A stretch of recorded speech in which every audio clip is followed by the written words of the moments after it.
ਗਿਆਨੀ ਕਸ਼ਮੀਰ ਸਿੰਘ ਜੀ ਹਾਂ ਗੁਰਦੁਆਰਾ ਮਾਈਤਾਨ ਹੈਡ ਗ੍ਰੰਥੀ आपके सवाल नॉलेज बहुत अच्छा है। मेरा एक आपके धर्म के बारे में प्रमाणति है कि आपका धर्म हमारा धर्म शब्द का पुजारी है।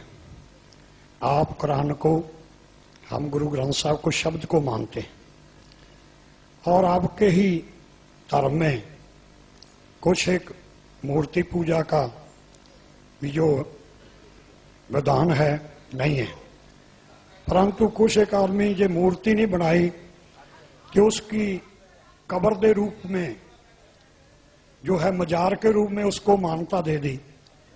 आप मूर्ति खड़ी पूज लो और पड़ी पूज लो, तो एक बात ही है, क्या ये जो है धर्म के उल्ट नहीं है? इस बारे आप रोशनी पाइए।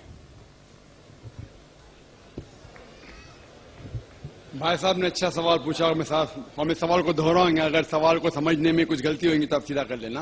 भाई साहब ने पूछा कि बुत परस्ती गलत है, उनके मजहब में भी गलत है, हमारे मजहब में भी गलत है। आप बुत को उल्टा पूजो या सीधा पूजो, तो मजहब को पूजना सही है क्या नहीं, वो आपका सवाल था। मज़ार पे जाना सही है क्या गलत है? भाई साहब ने बहुत अच्छा सवाल पूछा।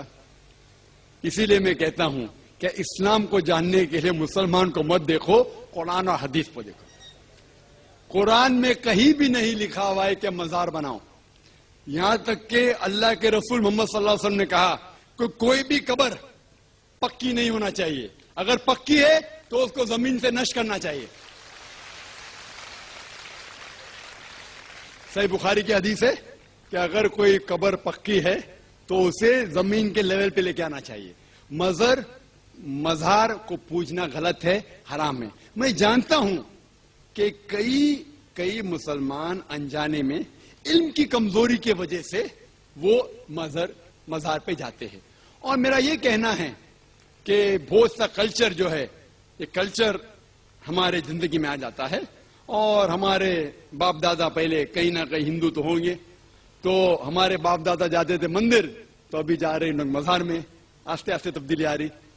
तो मेरी दरखास्त है कि अगर आप इस्लाम इन भाइयों से जो मजार जाते हैं, मुसलमान भाइयों, मजार पे जाना बिल्कुल गलत है।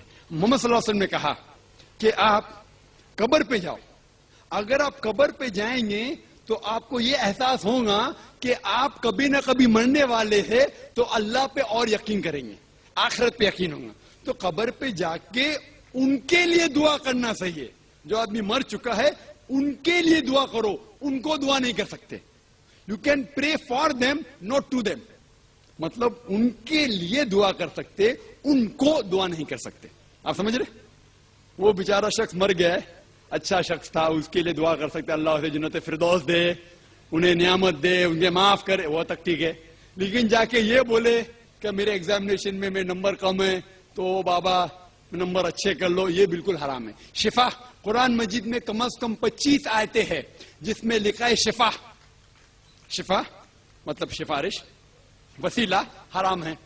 2 आयत में लिखा हुआ है सिर्फ उनको इजाजत है जो अल्लाह ताला आखिरत में उनको इजाजत देंगे, वो मोहम्मद सल्लल्लाहु अलैहि वसल्लम आखिरत में।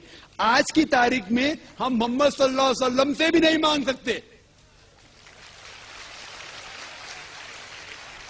बाकी लोग को तो छोड़ो, संत और बाकी बाबा लोग को छोड़ो, मोहम्मद सल्लल्लाहु अलैहि वसल्लम को भी मानना हमारे लिए हराम है। जो शख्स मर चुका है हम उन्हें इज्जत करते हैं, मोहम्मद सल्लल्लाहु अलैहि वसल्लम से मोहब्बत करते हैं, उनसे प्यार करते हैं, लेकिन उनकी पूजा नहीं करते, उनकी इबादत नहीं करते। इबादत सिर्फ अल्लाह की है।